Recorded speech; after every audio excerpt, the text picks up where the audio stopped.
So I've done this many times. I come to a big group of people and I say, here are some products. For example, a trackball, a keyboard, a cheap wine, an expensive wine, design book, and some Belgian chocolates.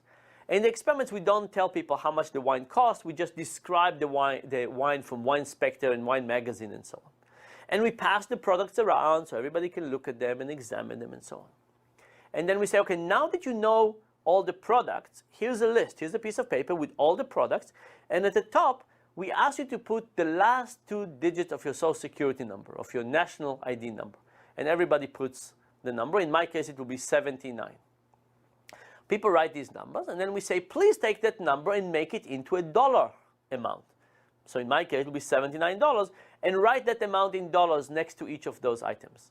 So people have numbers that end up in high numbers, we write high numbers. People that have numbers that end up in low numbers would write low numbers.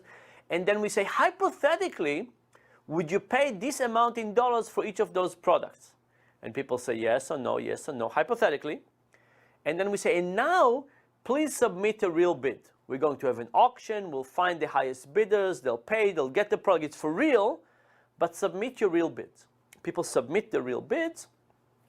We find out who is the highest bidder. They pay. We give them the product. And we also ask people, we say, do you think that your social security number, these random 2 digits, had any influence? And people say, of course not. But when we look at the results, we find that they had a real big influence. And here's kind of an example from one experiment. When we look at people who had social security numbers below 50, these are the average prices they paid. When we look at people that have ending numbers above 50, these are the numbers they had, and this is the difference in percentages. You see, it's quite amazing. Now, do people who give you social security numbers know that you're going to be willing to spend a lot of money or spend very little money? Of course not.